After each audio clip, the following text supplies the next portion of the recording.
কেন এসছি art institute of শিকাগোতে। এখানে 1893 সালে স্বামী বিবেকানন্দ একটা পার্টিকুলার হলের মধ্যে একটা ধর্ম মহাসভায় বক্তৃতা দিয়েছিলেন। এই হচ্ছে সেই হলটা। সেই হলটার নাম হচ্ছে ফুলারটন হল।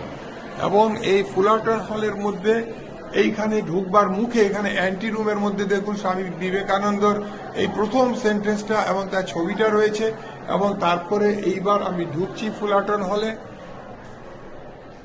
এই ঢুকলাম ফুলারটন হলে।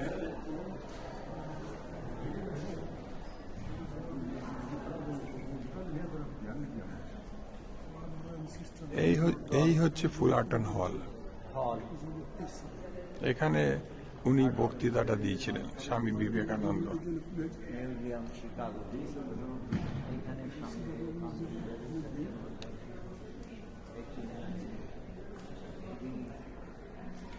মাত্র 2 মিনিটের জন্য হলটা খুলেছে। আমরা ইন্ডিয়া থেকে এসছি, সেই জন্য আরো বোধহয় কেউ কেউ অন্য কান্ট্রি রিকোয়েস্ট করেছে, নাহলে হলটা নর্মালি ওরা বন্ধ রাখে।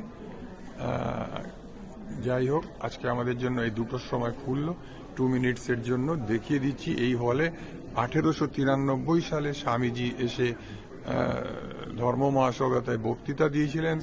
শুরু করেছিলেন sisters and brothers of America বলে, সেটা ইতিহাস সবাই জানে।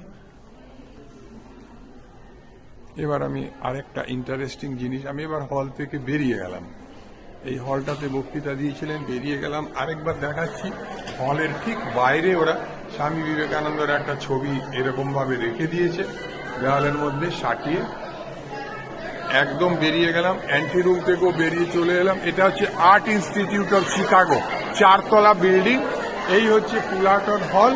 এবং এই 4 তলা বিল্ডিং এর যত সিঁড়ি আছে, সব কটা সিঁড়ির মধ্যে ওরা স্বামীজির যে স্পিচ ছিল, স্পিচটা লিখে রেখে দিয়েছে। 4 তলা বিল্ডিং এ যত, দেখুন আপনি ভালো করে পড়ুন, স্পিচগুলো লেখা রয়েছে ওর মধ্যে। অ্যান্ড ও স্টার্ট করেছিল sisters and brothers of America বলে। সেই জিনিসটা দেখুন এখানে সিঁড়ির মধ্যে লেখা আছে, sisters and brothers of America. যত সিঁড়ি আছে সমস্ত সিঁড়ি ওর পুরো স্পিচটা দিয়ে ভরে দেওয়া হয়েছে। ঠিক আছে, রাখলাম এখন। আমেরিকার শিকাগো থেকে আজকে 15 October 2025। Thank you and bye by.